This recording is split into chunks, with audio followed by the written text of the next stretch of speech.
Hello Sebastian, and thank you for joining me to talk about your new book, More Money Than God, which I must say I found a fascinating read, and I really want to congratulate you. Because not only have you got great characters, great personalities, really fantastically memorable stories, you're also touching on some very big, important economic themes about where we go in the future with financial regulation.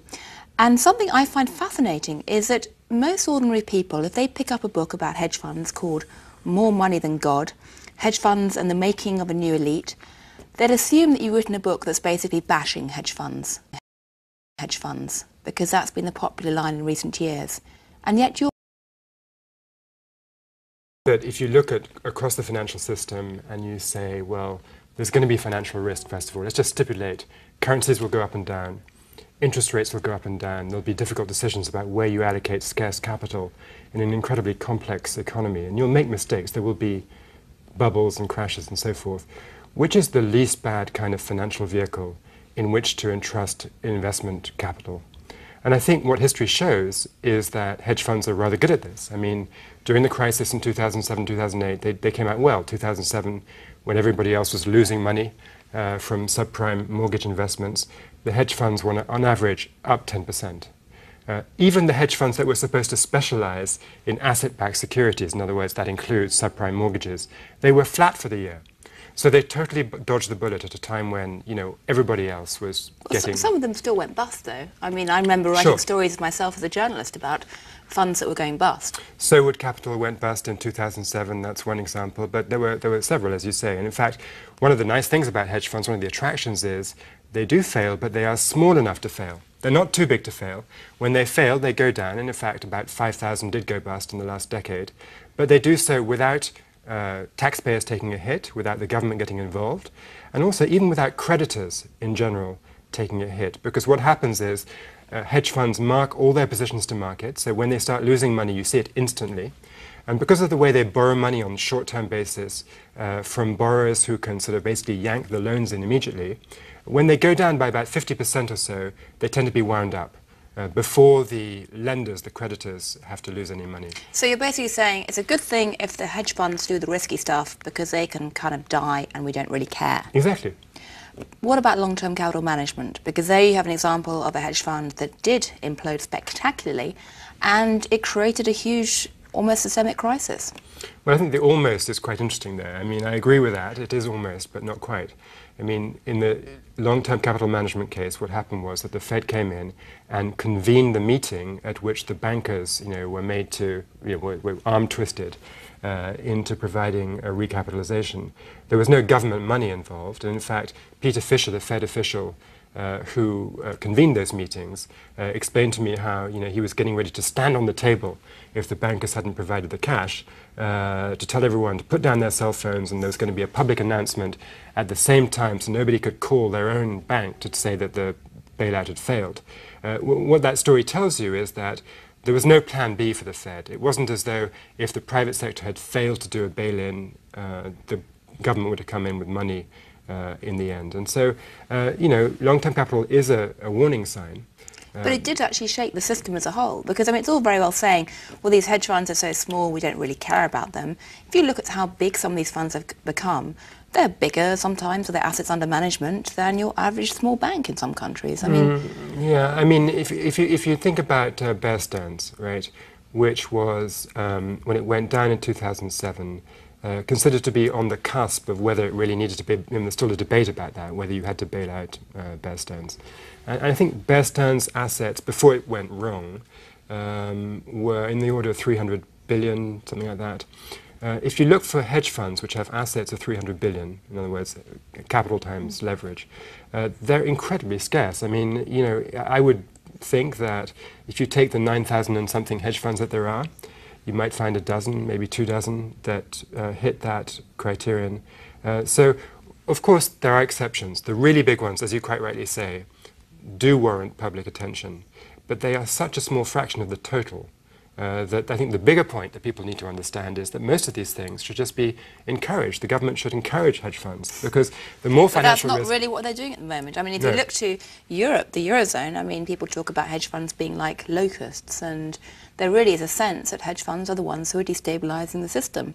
And even in America, with the financial reform bill, there is now a requirement that hedge funds are registered and essentially subject to more scrutiny. I mean, do you think that's the right thing to do, or do you think that's missing the boat? Crazy, crazy. I mean, Crazy, the rule in America is going to be that if you have $100 million in equity, you have to register with the Securities and Exchange Commission. Well, I'm sorry, $100 million is de minimis. It's nothing. It could just, you know, you could... Well, not to ordinary people it isn't. But No, but in terms of the hedge financial funds, system, if the public concern here is that a hedge fund could destabilize finance, at that kind of size, you simply can't. So why is the SEC going to waste its time taking all these registrations? What will it do with that information? Why create a barrier to entry? When I was researching my book, I met a woman who had recently graduated from Yale Law School, and so she knew the law, and for some reason she knew China very well. So she set up a hedge fund that would invest in Chinese bankruptcies, because she could figure out in a bankruptcy which piece of debt in China would pay out at what ratio. So the kind of smart entrepreneurial American dream, if you like. Yeah, exactly. Yeah. And it's, you know, she went to her friends who had also been at Yale Law School with her, and they weren't rich because they still had some student debt, they were working for public prosecutors, whatever, but they had a few $1,000s that they could have invested. But that is illegal in the United States, because you cannot raise money as a hedge fund from investors who have less than, I think, $5 million in liquid investable assets. And so this is an example where, you know, well-intentioned regulation, which says, let's not have regular people invest in hedge funds. And that might be the right call. But we have to remember that the consequence is it creates a barrier to entry for these small, attractive entrepreneurial boutiques, which ought to be managing the risk. Right. I mean, the irony is, of course, that in recent years, many of the banks themselves have started to act a bit like hedge funds. I mean, do you think that all the risky activity, all the hedge fund trading, should be taken out of the banks? Is that what you prefer? And basically, lots of the colourful characters you write about would be the only ones doing it, and the banks would be boring like utilities? I do think that there is a problem when you put very risky activities in basically government-insured, government-backstopped institutions, which are backstopped both in the sense that they take deposits which are federally insured. You know, if they have an asset-liability mismatch, they borrow too much short-term, they have insurance in the form of access to the Federal Reserve's lending. You know, those kinds of safeguard, and just the fact that they might be too big to fail, and therefore, you know, that's a third kind of backstop, that just encourages you to take too much risk. And it encourages your lenders to think they can lend without really scrutinizing how risky you are, as you've written a lot in the Financial Times. So I think that separating out this risky activity and putting it in a vehicle where the investors, the hedge fund managers, have skin in the game. If they lose, it's their own money because they invest their own savings. It's not too big to fail. It's small enough to fail. There's no federal deposit insurance, whatever. I think that's much more healthy. So the Volcker rule, which is trying to separate out the two activities, is good in principle. The question is, in practice, drawing those lines. Well, that's going to be an issue. People are going to be fighting back for a long time because, of course, there's a lot to be done in terms of actually turning the financial bill into tangible rules. But, I mean, I think a lot of people who pick up your book with its fantastic title, and where did you get that idea from, by the way? I mean, was that your agents, your publishers? Did you like the title? It came out of a discussion with my brilliant agent, but it was what really sealed it. It must have really irritated a lot of hedge fund managers, I imagine. It doesn't go down too well, I'm afraid, with the hedge fund managers, but hey. The truth is that, I mean, I think it's a fair title in the sense that when J.P. Morgan died in 1913, there were two facts about it. One was that he was known as Jupiter because of his godlike power over Wall Street. The second was that his entire fortune in today's dollars came to $1.4 billion. That's what Only $1.4 billion. I mean, that's a lot of money for ordinary people, but I mean, compared to some of the guys you write about in your book, I mean, that's almost peanuts. There are plenty of guys in my book who make $1.4 billion in 1 year. Right? They make more money than Jupiter or more money than God in 1 year. So I think the title is perfectly fair. But isn't that part of the problem? Because I would bet that the real reason a lot of people would pick up this book and want to read it is actually not about the serious policy stuff, not the kind of geeky question about how you put risk in the system. They want to read it because it's a fantastic inside story of some of these characters. And these really are amazing characters. I mean, starting even with the original founder of the hedge fund idea. Can you tell me a bit about, how and why this hedge fund concept first sprung up? Well, Alfred Winslow Jones set up the first hedged fund, as he called it, in 1949. And he was an interesting character. He'd been sent to Berlin as a young State Department official in 1930 when the Nazis were just starting to rise. He'd fallen in love with a beautiful German anti-Nazi activist. The way one does, yes. The way one does. And he became impassioned not only about her, but about her cause. Right. So he started running these undercover anti-Nazi missions, going to Britain, going to other places to try to raise money for the underground, essentially. And even after his wife divorced him, she was, by the way, a serial marriager of various people for various reasons. As often happens even today on Wall Street, but yes. He came back, settled down in New York, married an American woman the second time and said, honey, now that we're married, we should have a honeymoon. I think we should go to the front lines of the Civil War in Spain. So they went there. So he was a risk taker in every sense. Exactly. Yes. No, they met Ernest Hemingway. They went to the front lines with Dorothy Parker. That was the kind of person he was. When he set up his hedge fund, he then became a journalist, but he wanted to make some more money. So this was sort of plan B to try to do it through investments. He set up this fund, and he did the same thing as before. He was secret, clandestine, under the radar. So he didn't register with any regulator. He didn't advertise to anybody. He just raised money by word of mouth, which often meant a word between mouthfuls at his dinner table. So that's how it all got started. Wow. So the same kind of subversive, clandestine approach fed into the hedge fund world at the beginning. Coupled with some intellectual insights, of course. And I mean, how would you actually define a hedge fund? I mean, perhaps we should have started that at the beginning, because, the word hedge fund's chucked around very loosely, but what for you are the key elements that have been there all the way through? Well, I think apart from this element of trying to avoid regulation and therefore maintaining flexibility of investment style, the other things are the incentive fee. A.W. Jones, the founder, said, the Phoenician merchants of ancient time, when they took a successful sea voyage, they would share the profits with their financial backers. The backers got 20%. The backers got 80%, and the captain, the sea captain, took a fifth. Jones said, I'm the sea captain, I'm taking a fifth of the upside here. And that incentive fee has made it, basically spurred hedge fund managers to really push for the insight, the edge that will make them beat the opposition. So that's the second characteristic. And that's where the 2022 ideas come from right from the beginning, is it? Yeah. Because so even today, most hedge funds, at least until very recently, were typically paying their managers 20% of the upside, 20% of the profit. That's right. And I think that does give you the incentive to get the profits. At the same time, you put your own money in the fund alongside your investors, so that gives you an incentive not to be crazy. So if it worked for the Phoenician sea captains, it could work for the people in Connecticut today. Well, the Phoenician sea captain, he really had skin in the game, because if he sank, then that was his skin. It's not quite like that in Greenwich, Connecticut today, but anyway, although some might feel like it. And then there's hedging, of course. That's another characteristic, which means you're long and you're short. And the point of that is that by betting on something's going up, something's going down, you're screening out the general risk in the market. So you don't have to have a view on whether the stock market as a whole is going up or down. You don't care. What you have a view on is that this particular company, Ford Motor, is going to do better than the other one, General Motors, because you think the management's better or whatever. So you can isolate specific types of risk that you do have a view on, bet on those, and you can bet bigger by leveraging, by borrowing money, because you've hedged out the kinds of risk that you don't have a view on. So it's being more kind of targeted, more of a rifle shot. So in a sense, it is the original capitalist entrepreneurial American dream, in one of its purest forms, if you like.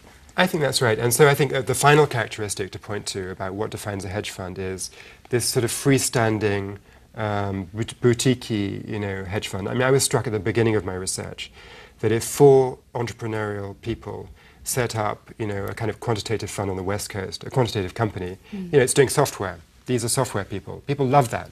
It's on the cover of various magazines and so forth. People think, but if the same kind of people do it on the East Coast, it's probably finance, it's probably a hedge fund, and people don't like that. So it was a sort of cultural double standard I wanted to... But one of the problems is that, if you look at somebody like Bill Gates, no one begrudges him his quadrillions of dollars, because actually he's made something that has enriched ordinary people's lives. And there is a sense of doing tangible stuff that we can actually touch and feel and celebrate. The problem about hedge funds, though, to most ordinary people, is they are being earned squizillions of dollars, more money than God. They live in a world where 1.4 billion seems like quite a paltry sum sometimes. And yet they're not doing stuff that actually enriches the lives of ordinary Americans. Well, let's take an example. So, I mean, somebody who really does make more money than God is James Simons, who set up a very mathematically intensive quantitative fund called Medallion, which has been up, every year since 1990, often up 50, 80% in 1 year. So he's making more than $1 billion every year, all right? And what he does is he basically uses high-order mathematics, which began with code-breaking mathematics, and then also use software translation mathematics to recognize short-term patterns in markets. So he might buy, hold it for a short time, maybe a day or two, sell again. And so this is not only incredibly profitable, but also it's exactly what you're talking about. What does that do for capitalism? Yeah, I mean, why should anyone care? It sounds in like and out, rapid trading. Sounds like kind of candy floss finance, sort of cyber finance. It's all kind of Star Trek finance, Well, I suppose, but the answer is about why it matters is that if you want people to buy stocks, which we do because we want risk capital, people to provide money to risky enterprises, because risk-taking is what drives new jobs, new companies, and so forth. If you want them to buy stocks which have risk, you need to be they need to be able to sell those stocks as well. And when you have lots of participants like James Simons coming in, coming out, they're effectively making it so liquid, there's so much trading in the markets, that people's exit from a position they suddenly don't like is much cheaper. They know that there will be somebody they can sell to because there's so much activity all the time. And so, although it's very abstract and it's understandable that people don't see why it's beneficial, the truth is that actually rapid trading hedge funds are making it possible for ordinary investors to allocate capital to risky companies and drive the economy forward. But isn't the problem, though, that, okay, you had those incredibly smart eggheads who, if they weren't off doing hedge funds, would probably be off sort of creating something in Silicon Valley. First of all, maybe they would be better for the economy if they were doing things in Silicon Valley and actually doing tangible engineering stuff, science stuff, the type of activities that America so badly needs to be developed. But secondly, isn't there the danger that they're so much smarter than everyone else, they're constantly going to be preying on the dumb money? I mean, you and I probably have a lot of our money tied up in pensions, in dumb money kind of products, and they will always end up being the losers to the hedge funds. Well, it's two really good points, right? So, but the first one is, could we better allocate this human capital? And it's true. You go and see James Simons's campus on Long Island, and there are all these incredible, not just PhDs, but people who are established, mid-career academics, and then they become the best statistician in academic mathematics, and then they get hired by Renaissance Technologies, and they no longer publish because everything they do is secret now, and it's about perfecting their black box trading system. Which means basically all the ordinary researchers who could actually benefit from that research lose out. Yeah, and then when I was going down the corridors of this campus, first of all, you see these little mirrors on the corners, which are those kind where if you're coming around the corner, you can see what's coming. And that was installed because one of these mathematicians goes around on a unicycle. And you need to be able to see if he's coming in case he might crash into you. In his previous life, this guy was inventing at IBM, the research lab, he was inventing new translation software. And now he's not doing that, he's doing finance. Then this other guy, this mathematician, on his door, I think it was him, one of these people had a sort of a little journal article sort of stuck up, and it said, why most published research is false. In other words, no, I'm not publishing, I'm just doing this research, I'm putting it into the hedge fund's black box, but I'm not sharing it with the general public. Now, is that a misallocation of human capital? Well, I think the answer is, first of all, we don't have a magic wand. Nobody knows precisely how we should allocate the smartest people around the economy. So either we've got to let the market do it, or we're going to override the market with some, presumably, government policy that says we're going to drive people out of finance into something else. How does the government know? I mean, wouldn't the government make more of a mess in allocating human capital than the market? The market isn't perfect, but would the government be better? That's one kind of point. So if it was really, truly economically valuable for the economy as a whole to be having more bright people going into making widgets in Ohio, then the market system should have evolved that way to reward that. Is that what you're kind of trying to say? Or? Well, I think I'm making, first of all, a less ambitious claim, which is simply that even if the market's a bit wrong, it might be less wrong than the government would be if the government came and said, we brilliantly know better that we should have allocated some of these mathematicians to software development. What happens if actually software development in the next 20 years turns out to be a stagnant place and you should have put them instead in human sciences? Or biotech, yes. Yeah, biotech, exactly.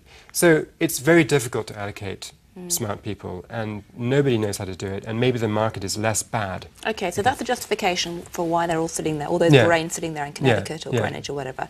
What about the problem that actually they're so much smarter than your mum and pop investor, that the average person will always get screwed or always get into trouble if they are basically trading against a hedge fund? Well, one of the things that people don't always remember is that although it's true that around 1990, nearly all the money in hedge funds was from rich individuals, by now about 2/3 of the money in hedge funds comes from institutions. And that's a transformation. And so it means that university, college endowments have their money in hedge funds, retirement systems put their money in hedge funds, non-profits, like the one I work for, the Council on Foreign Relations, they invest the endowment that's funding the research in hedge funds.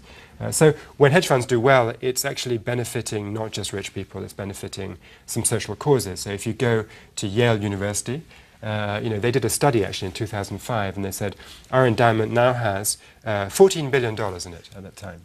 How much of this is due to the way that we've been investing in hedge funds since 1990? And they figured out that basically they'd outperformed the average college endowment, and the outperformance had generated 7.8 billion out of the 14 billion that they had. So more than half of their money was the result of better investment management. So that the guy who'd done this, David Swensen, the manager of the Yale Endowment, had basically given more to merit scholarships, science facilities than any of the storied education philanthropists one could think of. Harkness, Mellon, forget it. I mean, one guy, David Swensen, who was putting money in hedge funds, had done more for Yale. Of course, in 2008, that all went horribly wrong, and Yale but in and the other endowments 2009, lost that's true, but money. in 2009 they came back. So I think, Swensen's... Okay, so that's the social justification that actually, hedge funds don't just uphold the capitalist free market principles, but they also essentially create wealth that can benefit people beyond just the hedge fund managers. But the problem is, though, that to go back to your Phoenician sea captain, you still have 20% of the upside or 20% of the profit going to a very small group of people.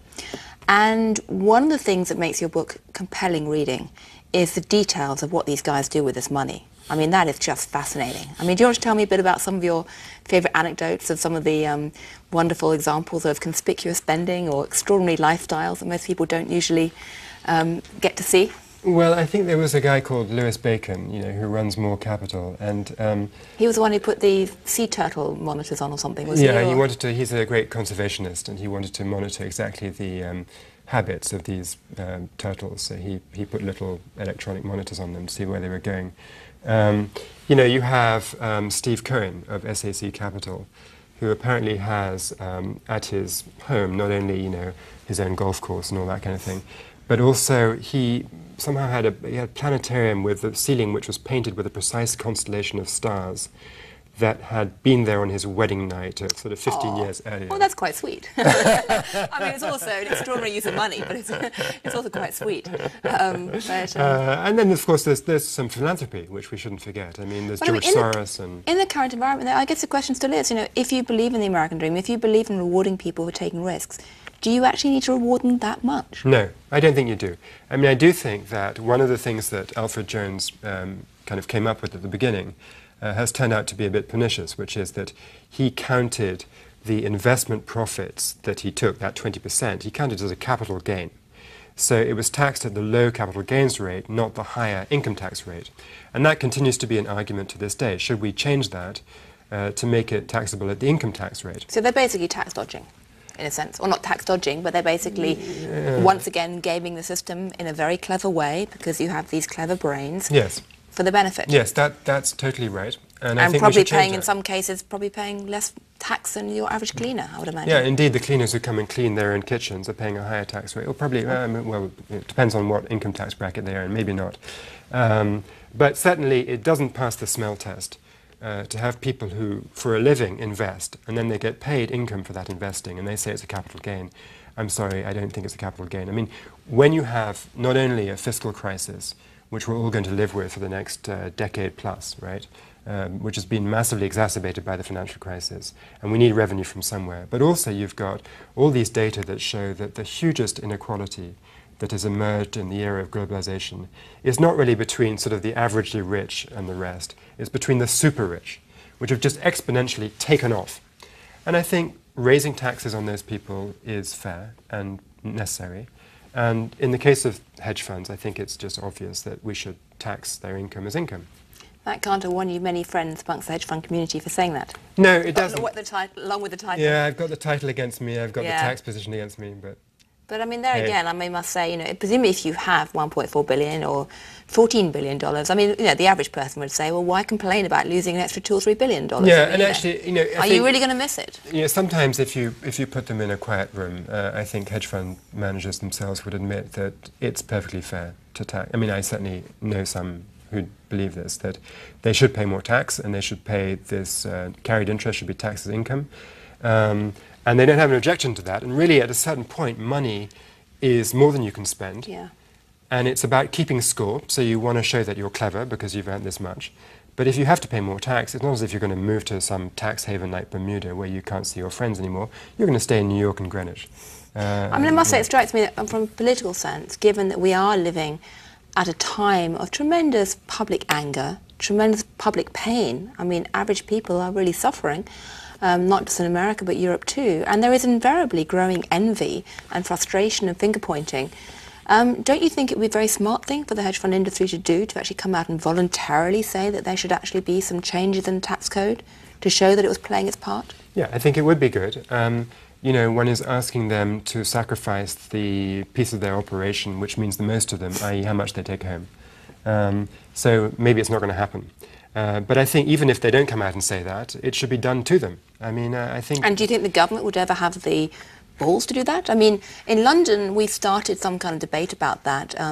The European Commission, again, is talking about trying to look at this, but, I mean, there hasn't really been very much actually done yet.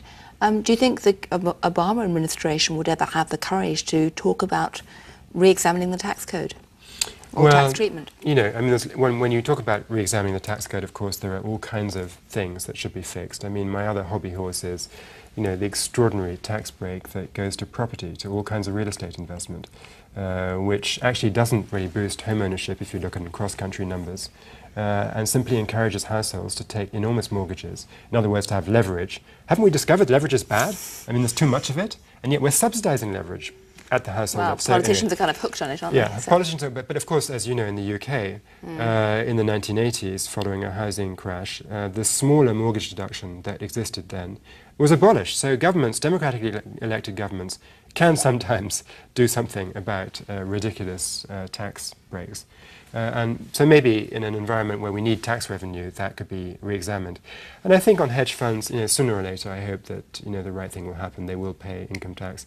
The trouble comes every time is that when you propose this, then, you know, you're basically going to propose a change for all partnerships, not just hedge fund partnerships. And there'll be some other kind of partnership, you know, restaurants or something, which will say, you know, the chef has been toiling away in that hot kitchen. You know, he's created his restaurant, you know, that's a capital gain. Well, you just look about all the fights over financial regulation and how laws of unintended consequences came to play and all the lobbying started, and you can certainly imagine that. But I'm curious, you know, you say when you sit down and talk quietly to the hedge fund figures, some of them might say, well, actually, perhaps some change in the tax treatment might be fair or not. But how do you even get to sit down quietly with the hedge fund figures? Because one of the things that makes this whole sector fascinating is the fact they have been very secretive ever since the early days when they were taking clandestine anti-Nazi approaches to actually fuel what they were doing. You know, they aren't an easy world to actually penetrate. How did you get in there and actually get them to talk to you? Well, I mean, for one thing, it took a long time. It took me maybe three and a half years to do this book. You know, what made you decide to write it, actually? Well, partly this. I mean, in a sense, you know, the challenge of looking at, you look at the global economy, you look at the financial sector, much of it is pretty transparent. Everyone's happy to talk about themselves. The information is there on the internet. The exception seemed to be this secretive, mysterious frontier of hedge funds. And so as an investigative journalist, that was an attraction to try and break into that, make them lift the kimono. Right. And, it wasn't quick. But my idea was, first of all, that if I went to the founding fathers of this industry, they don't have proprietary secrets anymore. Right. I mean, they've stopped trading.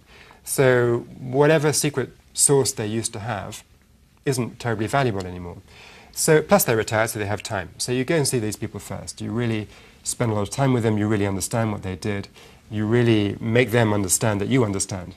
And then you say... And presumably you were doing that before the financial crisis started. Oh, yeah. Did you? Yeah, no, I had this Right. idea for this book in 2006. Right. So we're really at the point of the credit boom in many ways. Right, right. So they would have been feeling pretty good about life as well, I imagine. They were All their feeling- 1.4 billion probably would have been 2.4 billion or something even bigger. Yes, and also it's human nature.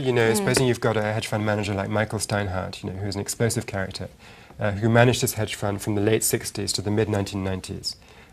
He was the one who famously told somebody when someone said they wanted to kill themselves, he said, "Right, can I watch?" Was that the one? Yes, Or? exactly. And he, Yes. when trading got tense, he would light up 2 cigarettes at once, and he would yell at people all the time. And I mean, they are extraordinary characters, which... yeah. So you go and see someone like that, and he hasn't been trading since 1995 actively, but he did have this storied career before, and so he would quite like some recognition. So I mean, he's happy to talk, and in fact, I saw him multiple times. He was very nice to me, even though he used to yell at his own trading staff. I was in his office one day when he discovered that he'd lost money in the Bernie Madoff scandal. And you would And have what thought he would have happened? been in a bad mood. But in fact, he was perfectly nice to me. Right. And he kind of muttered, furiously about how he lost this money, but carried on talking to me. Clearly sharp enough to tell what you were up to, and so was trying to play the system well as well, I imagine. But he really told stories about how, in effect, in the 70s, he broke the rules. And some of the money that he made was by being in this very secretive, kind of close-knit club of block traders who used to trade enormous blocks of stock together.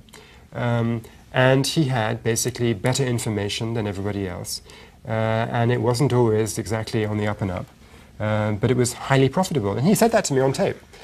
So people are quite relaxed if you're talking about what they did a long time ago. Yes. And then the key thing as you go forward in the research is that you've now talked to and sort of won the trust of the mentors of the next generation. So if you go and see George Soros and you spend a lot of time with him, you really understand what he did, then he will introduce you to people who used to work for him. And then bit by bit, those people introduce you to the next people. Until right at the end of my research, I was getting a call. I was in my office one day, writing chapter 16 or something, and the phone went. And there was Bruce Kavanagh, one of the more secretive people. Absolutely. I mean, most people watching this probably have never even heard of his name, but he's a tremendously powerful player, isn't he? Exactly. I mean, Tell me what he does a bit. I mean, Well, he set up a fund called Caxton, which is a macro trading fund. In other words, it plays on currencies, interest rates, and sort of plays off a macroeconomic view of where growth is going to go up and down. He started in the late 70s. He was somebody who began with political science. Then he got frustrated with that, tried to be a musician, didn't quite go professional with that, was driving a cab in New York, borrowed some money on a credit card, and betted on commodities and sort of tripled his money or something. so the original American dream. Yeah, and he realized he had a knack for this, and he joined a company called Commodities Corporation in the 1970s, which was based in Princeton. It's one of the very early trend-following, commodity trading, secretive outfits, not in New York, but in this farmhouse outside Princeton. Interestingly, she was set up with the help of Paul Samuelson, the Nobel laureate, who had written in his economics writing about how markets are efficient, but in his personal investing was betting on these traders on the idea that you could beat markets. So anyway, Well, I was going Bruce... to come on to that in a minute, because that's a very interesting theme of your book about the efficient market hypothesis. Yeah, But- so anyway, Bruce Kavanagh began there. He then set up his own company, Caxton. He grew it and became bigger and bigger and bigger and was extremely successful, quite influential in conservative political circles, was the chairman of the American Enterprise Institute, a bit of a neoconservative godfather. Very secretive to the press, but there he was suddenly telephoning me because And he talked to you, did he? yeah, but partly he did it because by that time I'd already had a 4-hour dinner with somebody who had worked with him for 15 years. So he knew that I knew about what he'd done. So he might as well talk at that point. So it really was a labour of love then. I mean, did you find, though, that their ability or their willingness to talk to you and their willingness to be frank changed as a result of the crisis? Because, Well, I mean, as a journalist, for example, I spent a number of years looking at, say, in the shadowy worlds of the complex credit markets. And certainly before 2007 and after, say, particularly 2008, there was a change because people became much more frightened and much less willing to chat openly. yeah, I think there were two things. I mean, first of all, they were frightened, and secondly, they were stressed and busy. I mean, 2008, if you were managing money, was one of the most hectic, intense years ever. And so I was trying to get interviews during that period. It wasn't always easy. I remember being on the train from Washington to New York, having finally snagged my first interview with Paul Tudor Jones, who is another sort of, legendary figure in this industry. And again, someone who doesn't talk that much usually. No, hardly ever. Yes. So I was very excited. I think I was getting the first interview that he'd given in more than a decade or something. And my cell phone went on the train, and he was cancelling the interview, and I was told, you'll understand why tomorrow. And sure enough, the next day there was something in the papers about how his longtime equity trading partner, James Pallotta, they'd split, and basically Pallotta had been forced out, and there were all these changes going on in 2008, which just made talking to a writer not the highest thing on people's priority lists. So I was battling against that. Out of all the characters you tracked, and you really do, I mean, how many hedge fund managers did you talk to do this book? I lost count. I mean, I think I did, hundreds of hours of taped interviews, transcripts, and so forth. I mean, I forget how many precisely, but... Who did you end up admiring most? Gosh, some of the people who are most fascinating are the ones who don't necessarily explain what they're up to very accurately. I mean, Paul Tudor Jones is a fascinating example, where he thinks he makes money because he looks for market analogues. He looks for times, he says, okay, today I'm looking at the market, the S&P 500 index is going up, the volume of trading is going down, the gold price is doing that, the oil price is doing this, the dollar is doing the other. And he says to his research team, find me the past times in markets where these 5 conditions held. And they scurry away, and they come back an hour later with charts of all these other. He looks at this stuff, and he says, okay, now I can see how it worked out in history when these conditions held, and so I'm going to trade this. Now, I know for a fact, because I've talked to people at his company who sort of analyzed the track record, that this is nonsense. He didn't make money by this. In fact, there's no profit to be had out of these analogues. He doesn't believe this, but I'm sure it's not the case that he makes money like that. And it reminds me of Vic Braden, the famous tennis coach, who said that if you ask tennis pros, why is McEnroe's forehand so fantastic? Is it how he stands? Is it his shoulders? Is it that he flicks his wrist early for that, top spin, or what is it? Not only do the tennis pros not know the answer, McEnroe himself might tell you the wrong answer. And you can film him and break the forehand, film down into slow motion. So you really see how he does it. And it's not what he told you he did. And it's a bit like that with some hedge fund traders. And so I don't know if that's whether, admiring them for that is the right... Almost like a sort of artistic or creative genius for smelling trades or smelling ability to make money, kind of thing. And so sort of the intellectual fascination is, they provided an explanation which isn't right. But in the seeds or in the margins of that explanation, there's something else which does make intellectual sense about why they made money. And so with Paul Jones, for example, I ended up thinking that it's a bit like going for a walk. Going for a walk doesn't cause you to have inspiration for what you should write in your next column in the Financial Times. It's not that the walk creates the column, but it puts you in the frame of mind where an idea might come to you. And I think with Paul Jones, when he looks at these analogues, these charts, it puts him in the frame of mind where an idea comes to him. Right. I mean, if you were a young hedge fund wannabe coming out of college saying, look at all this money, I too would like to have more money than God. I mean, who would you recommend they look at as a good example? I think somebody like that would have to play to his or her strengths. I mean, you would need to decide, are you a mathematical quantitative type, in which case, your dream is to join Renaissance Technologies, but for this you need, higher order quantitative PhD plus. You need to be a super geek, basically. Yeah, yes. Exactly. Or are you somebody who likes to go and kick the tires at real Main Street companies, in which case you should work for a stock-picking hedge fund that goes out and really understands how a company works and decides, is it going up, is it going down, shall I be long, shall I be short? And there are hedge funds like that that really do make persistent, consistent money. That was one of the things that surprised me, because academics always take mutual fund, stock pickers as one of the proofs that markets are efficient, that prices are random, because there's no persistence in performance amongst mutual fund investors. The funny thing is that hedge funds that do pretty much the same thing do have persistence in performance and do make money. I think you can play to your strengths. There are other kinds of people who just have a gut for risk. I mean, George Soros, his great talent in a way was when he saw a good trade, he would pile on with everything he had. He said, there's no such thing as being too much of a pig. If you see the chance, just go for it. Yes. So I think there are different styles for different people. And who did you end up from your research not admiring? Who did you least like out of all the vast stable of characters you looked at? I suppose, I mean, it's harsh to say this since we got along quite well, but Michael Steinhardt is somebody who in the end I think made money by just basically being inside a club. That he got the first call. The way it worked was that there were 3 big brokerages in the 70s and the 80s that were moving very big blocks of stock. And they needed somebody to sell that block to. A pension fund was selling, they needed a buyer.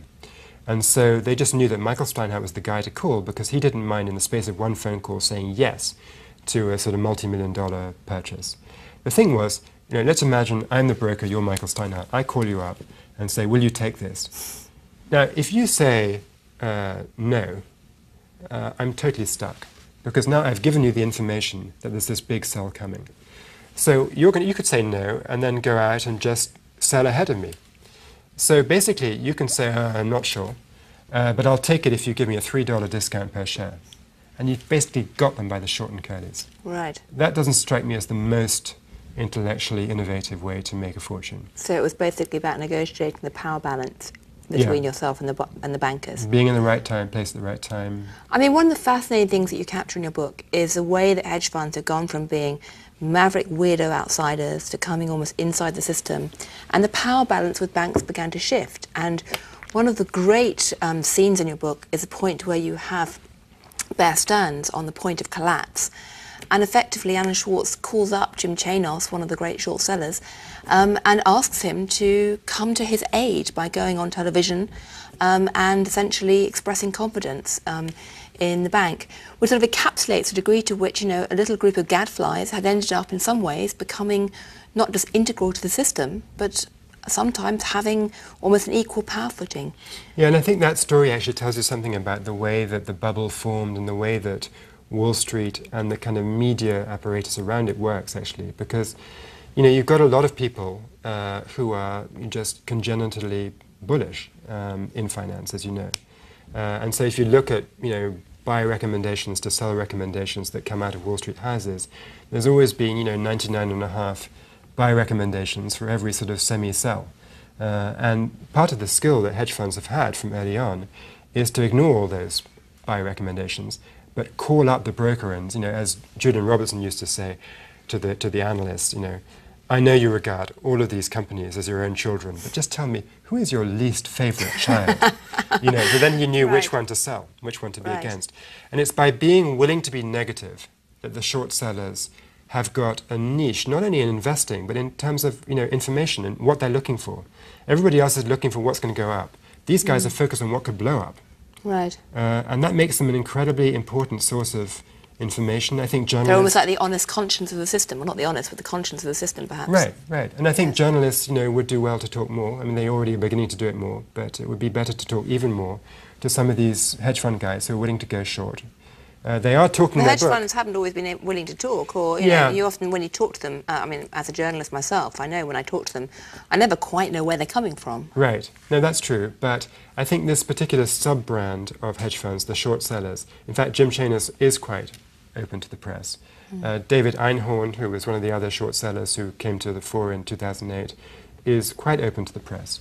In fact, people say they might be too open to the press because they're talking their book. They sell something, and then they try and get it down by spreading negative stuff through the media. Now, it seems to me that actually, if somebody has put their own money where their mouth is and sold something and made a bet, as a journalist, I would be more inclined to take their view seriously than if it's some Wall Street analyst who hasn't put money on it either way and is, just sort of spouting an opinion without betting on it.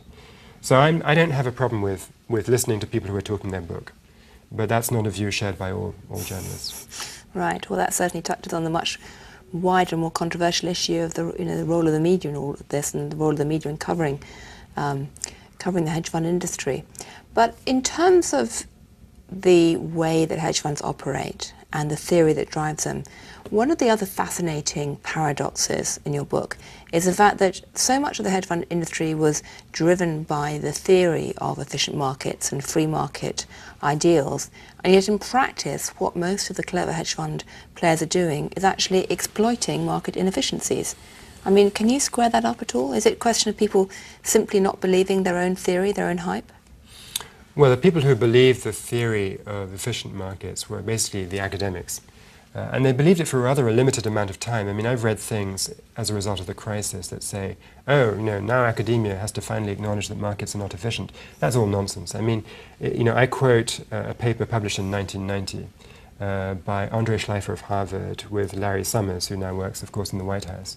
And they co-authored a paper which said, and the quote was something like, if the efficient market hypothesis were a stock, it would have crashed in 1987, along with the Wall Street. And completely been wiped out in 2008, I think. Yeah, that's right. But even in 1990, the point is that academics acknowledged that there were lots of kinks in the efficient market theory. I mean, markets may be efficient to a first approximation, but beyond the first approximation, there's plenty of room to make money. Yes. And that's really the story of hedge funds. It's finding those kinks and basically trading against people. I mean, markets would be perfectly efficient if everybody in them was, incredibly focused on just getting the price right. But there are some participants in markets who are not focused on getting the price right.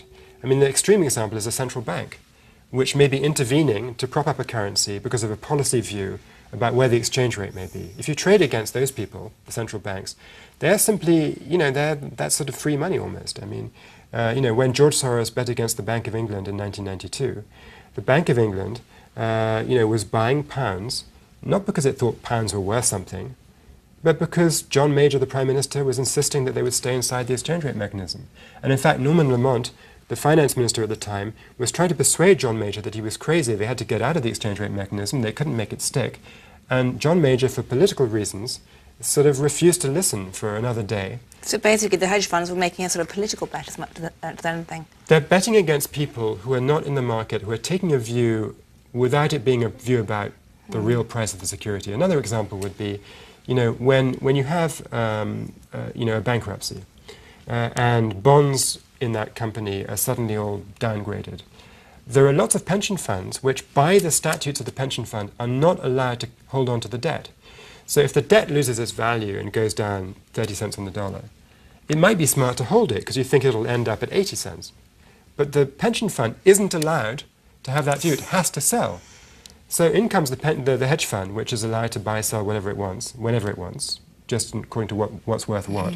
And it's trading against this pension fund, which is obliged to sell. I mean, you can't fail to make money like that. So it's not just about using your brilliant mathematical brain. It's about sort of reading the political climate or reading the insanities or the inconsistencies in a regulatory climate as well. That's right. And I think, in a way, the subprime story is a bit like that too. There were lots of players in the system which were, playing in subprime, buying these securities, either because they had a regulatory reason that they thought this was too attractive not to do. They thought, because you had to put no capital against it, you could put a sort of off-balance sheet, and, that was very attractive because, mortgage-related securities were treated by the regulators in a way that treated them as safe, or they were AAA rated, and therefore there was, So there were a lot of reasons why banks and other forms of institution over-invested in these things. And hedge funds, because they didn't have those kinds of distortions to their decision-making, didn't make that mistake, for the most part. What do you think the hedge funds have been doing, say, in relation to sovereign debt over the last year? Do you think, again, they're trying to take advantage of some of the craziness of the political systems or some of the arrangements? I mean, certainly in the Eurozone right now, there's a lot of finger-pointing in the case of, say, Greece or Spain towards the hedge funds. Yeah, that's right. I mean, on the one hand, one can be sure that in any big macro disturbance, hedge funds are there trying to make money. Of course they are. That's their job. At the same time, I find it a bit ridiculous when, the Greeks say, oh, our troubles are because hedge funds have been attacking us. Come on. I mean, you said you had a 3% of GDP budget deficit. Then you say, oops, we were lying to you, and it's now 13%. And then it's the hedge fund's fault that you lied, and that you're running a totally unsustainable budget deficit. No, I mean, the primary cause of the Greek crisis is the Greek government. We should be clear about that. But I think, hedge funds, of course, they're trying to make money on the margin. I think we don't know yet quite whether they've been able to. I mean, the macro hedge funds have been reporting results in the last few months. They're not looking actually all that great, suggesting to me that they haven't made out like bandits in this European mess. Partly because it's a harder one to trade. In the 1992 European exchange rate crisis, when Italy and then Britain and then Sweden got whacked about in the currency markets, in each of those cases you could trade the currency of Italy or Britain or Sweden. Now with the euro, you can't, because there's one currency that's all linked together. So you can try to trade CDS against the debt, take a bet on a particular credit default swaps. Default swaps. Yes, derivatives. But as you know, I mean, those credit default swap markets, they can be a little bit illiquid. You have a risk that the government might come in and suddenly declare that they're freezing that market as a So it's harder to find a strategy than, say, in the days of George Soros, where you simply went out and bought a vast quantity of, or betted vastly against sterling. Yes, exactly. It's less liquid. As hedge fund people would say, you can't express the view so easily. Right. By express, they mean make out like bandits. Right. Well, it gives a wonderful artistic gloss to what they're actually doing, in a sense. But in terms of looking to the future, I mean, what do you think the future is going to look like, and what should it look like? I mean, are you expecting the hedge fund numbers to swell? Do you think they'll get more assets under management? Or do you think there could be a regulatory backlash against them in the future? Well, I think there's a couple of things. I mean, I think they will swell. Between 2000 and 2010, the assets probably tripled or something in hedge funds. I think in the next 10 years they could triple again. So what are they now, just for roughly? You see different surveys with different numbers, but more or less $2 trillion, or just a bit under $2 trillion. Which sounds like a lot of money to non-bankers, but of course that's still pretty small compared to the assets of say, the banking industry or the pension fund industry. Exactly. It's a drop in the ocean compared to those people. So, I think if you took PIMCO, just one, bond asset manager, or BlackRock, put those two together, you'd have at least $2 trillion in assets just in two companies. Wow. So there's 9,000 and something hedge funds. Altogether, they're as big as two of these other ones. So they got plenty of room to grow, right? And I think if you look at the best academic research on what value they deliver to their customers, they do deliver real value.